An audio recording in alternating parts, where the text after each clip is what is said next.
Big pay-per-view, only a few days away in a part of the world that's been starved for a big event like this. So what are the emotions now that the hard part of camp's out of the way? Now you just got to make weight and go fight someone. Yeah, I feel real excited. I haven't felt this excited for a fight in a good long while. Like, feels like I'm a teenager again, just like real hungry and waking up with the fire in my belly. And just this fight week has been amazing, and to know that I'm going to be fighting basically in front of a home crowd in Perth. There's a lot of Māori and Polynesians here in Perth, and I think that, like you said, how this region's been starving, it's reflected in how fast the tickets sold out. Like, I had people that were in the cart trying to pick where they're going to put their seat, and then they went to go buy it and it was gone. So sold out in minutes. So how many of your friends and family are actually going to be able to come watch you live? So I've got two. I got my younger brother and my best friend Gina G, who's also an MMA fighter. We call her 5 under 6 because she got 5 babies that were under the age of 6. And yeah, so they'll be supporting me. They're arriving tomorrow, and I do have some family that are going to be up in the stands as well. It's obviously been a while since we saw you here at a media day. I think your last fight was UFC 260, and that was the last pay-per-view in the Apex, and since then they've gone back on their own. So what was the reasoning for the long layoff? Was it just injuries? Was it to sharpen your tools? Was it your choice for this long layoff? Yeah, it was a bit of like the last two, to sharpen my tools, and the choice to want to take this time off because I was sick of fighting in front of the Apex or the empty arenas. Like I love the energy of the crowd, and I like to perform for the crowd. So it just, this is my 15th year of fighting, and I didn't work this hard for this long to fight in front of like 40 people. Like, it's not just about the money for me, it's the whole experience, the whole like individual life experience that this crazy sport brings. So it's been a good layoff, and I'm happy that I'm able to do it here in Perth, which is basically like a second home for New Zealanders. Yeah. And what do you make of your opponent Blake, a debuting fighter, a lot of submission wins on his record for however many fights he's had? So what do you make of his skill set that he brings into the octagon? We'll find out like on Sunday when I'm standing across the cage from him, but I know that he's like older than me, but he's had like a third of the amount of fights than me. So I know that experience is going to lend a hand to me, and I don't think he's fought in front of a crowd this big and in hostile territory, so he's going to be under a lot of pressure. I always put myself under a lot of pressure, more pressure than any fighter could ever put on me. So I'm just looking to perform well. Like, I respect him as a martial artist and as an athlete, but I just know the hard work that I've put in, and I want to show it on Sunday. What's it like seeing all those billboards with your face all over the cities? Yeah, that's pretty awesome. That's my good friend Kent from Lumo Digital. So he's just a good supporter of combat sports in New Zealand. He also got King in the Ring, which is the premier kickboxing event in New Zealand. He got them on the billboards as well. So it's just awesome to be able to have a platform to promote something like that, to use the networks that we've created through like everything that we've done, and also to help my sponsors, like to promote them more so in the future. So you knew those billboards were coming. He didn't just put them up and not tell you? Yeah, I mean, I did all the groundwork. Like, I went and got the photos done from a good friend, Pat McPhee. And then I got a digital designer to make it up, and we made all these drafts back and forth. But other than that, he made it easy. I just sent him the files. He gave me a few different sizes, and then now they're all over the country. And the final one for me, how do you see the main event playing out between Alex and Islam?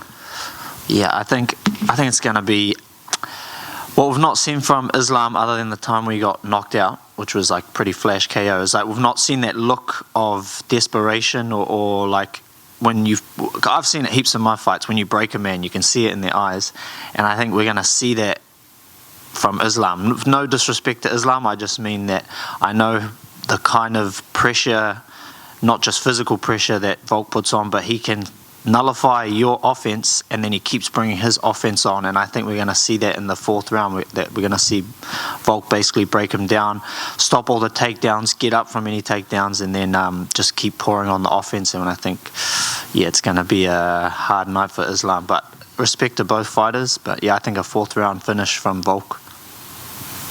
Shane, you were one of the last people who actually fought Volk at lightweight. and I just wonder, like, what does 155 Volk feel like actually in there? Well, so we fought at, it was a catchweight bout because I took the fight on 8 days' notice, so it was at 150, and so he was 150 pounds. I mean, that was 2017, November 2017 as well, and he is by far the strongest person that I've ever fought, and I think it might have been Dan Hardy who said, but he said he's like a Lego brick. He just clicks into you and he just presses you against the cage, and it felt like that. It was like the squeeze was like a welterweight or a middleweight being pushed up against the cage, so much so that like my back looked like I was sunburnt like after the first round. But from then to now, Volk's gotten way stronger. His punches are way stronger. He looks so fast from what I've seen in the build-up to this fight. He's not lost any of his speed. And we know that his gas tank is like top tier in this whole sport, let alone his division. Well, dude, you look stronger as well. I know you've been working with Steve Pipe for about a year now, and the photos show the results. You're looking in great shape going in here, but just talk to us about how you're feeling physically and what kind of difference that's made compared to the Shane Young we would have seen a couple of years ago. Yeah, so shout out to my bro Steve Pipe. He's a former fighter as well. So he fought all through China and Thailand, and he actually worked with some of the top tier Muay Thai fighters like Superbon Bunchamek. So he knows what it takes, what fighters need in terms of like athleticism to be strong, and not just strong with weightlifting, but in terms of durability and conditioning. So that's really transferred so well into this fight camp, because this fight camp has been, you can ask Tyson, you can ask Janae Harding, who's a fighter for another division, that this has been the hardest fight camp that most of us have ever had, and I know it's probably at 2 to 3 times harder than any fight camp I've had before. But in terms of the frequency and how hard we're training, like 5 times a day, but 5 hard sessions. But my spirits have been so high, and I think that's like the things I'm doing outside the gym, but coupled with the fact that my body is so much more durable from the training with Steve. Yeah. Just quickly as well, New Zealand, when do you think we might be able to see a card back there? Do you have any hopes that it happens soon so you could fight in front of your home country, in front of your people there? Yeah, I know there's a big end of year card here in Australia at the end of the year, so I'm hoping to get 2 more out this year in this region, like Singapore or Oceania region, and then to try and get pushing so that next year in 2024 that we can get a big card in Auckland City.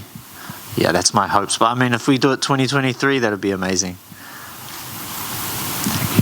And Shane, just wanted to ask, is there any specific reason as to why the camp's been so hard? Like why you guys have picked it up a notch?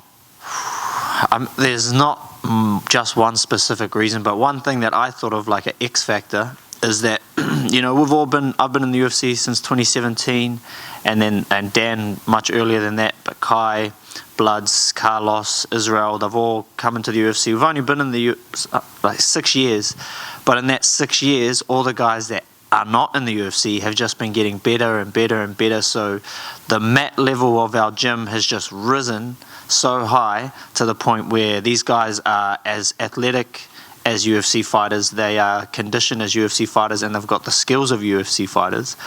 So we have these light sessions, we're just light grappling, let's say, but it's like you're just training with 30 other UFC fighters. Like, there's only 6 on the mat, but really the talent pool that we draw from now in New Zealand is it's massive.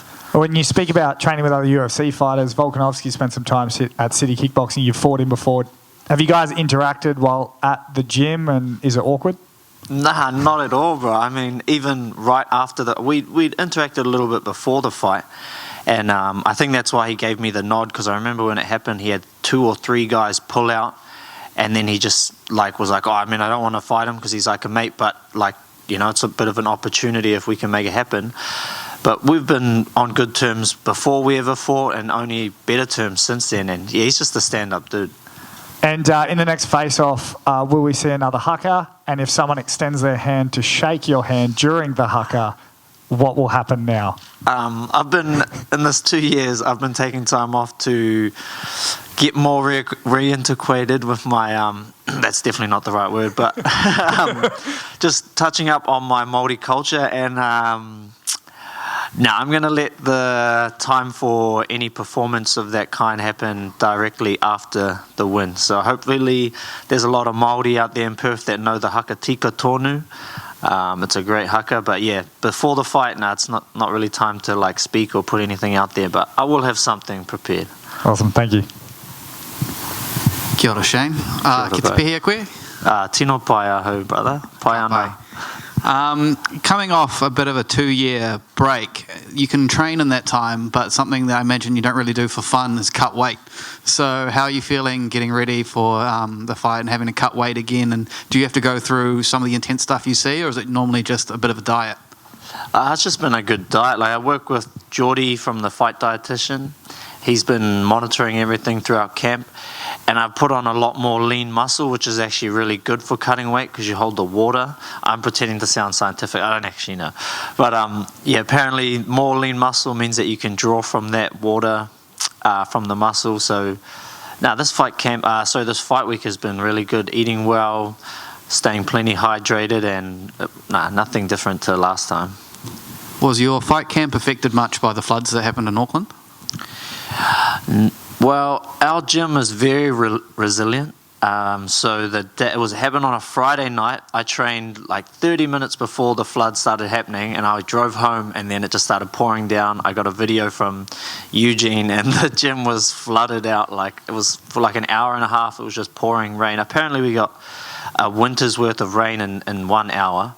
But we're so resilient that the very next morning we trained, the very next night it was flooding for a couple of days. We just kept lifting the mats up, like making it work. We ended up sparring on the concrete instead of on the mats, and just did Shark Tank, but like in a different way.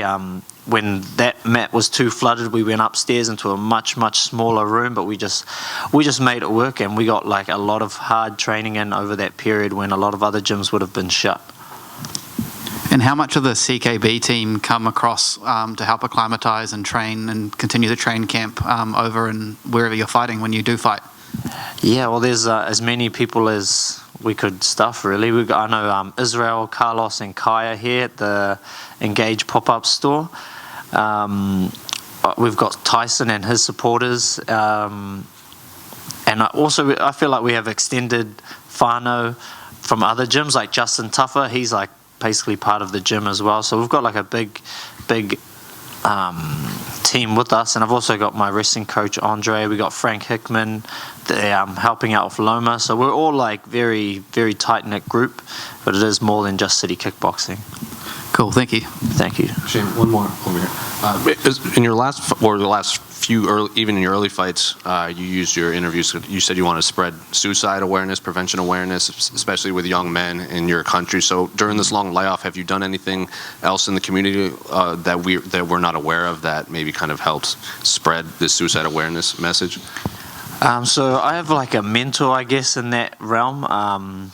Funny thing, I'll share this story, but in 2019, after I spoke on like how our youth suicide rates were so high, it was because I was going through my own stuff, and I never felt anything like that before in my life. I was a pretty happy-go-lucky kid, but then I just thought, man, there's so many other kids that must be feeling worse because they don't have as like a good outlook for their future. But I reached out to a guy called Mike King, who's he used to be a comedian, like a really famous comedian. He owned part of K1 Global, owned his own airline. Like this dude was like the top tier, like Dave Chappelle of New Zealand.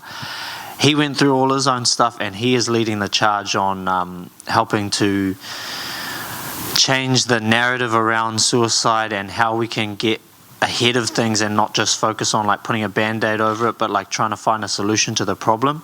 But the story was that in 2019, I just was like, this is too hard, taking on all this stuff, and I wanted to stop fighting. That's what I told him. I was like, I think I want to take a big break from fighting and I want to stop. And he told me like, no, we need a champion. Just if this stuff's too hard, just focus on being the best fighter that you can be, get to that world champion status, and from that, the kids will see from 2019 when he was depressed to 2025, 2026, he became a world champion. And so that's been my focus, is just focusing on doing what I do best, which is fight.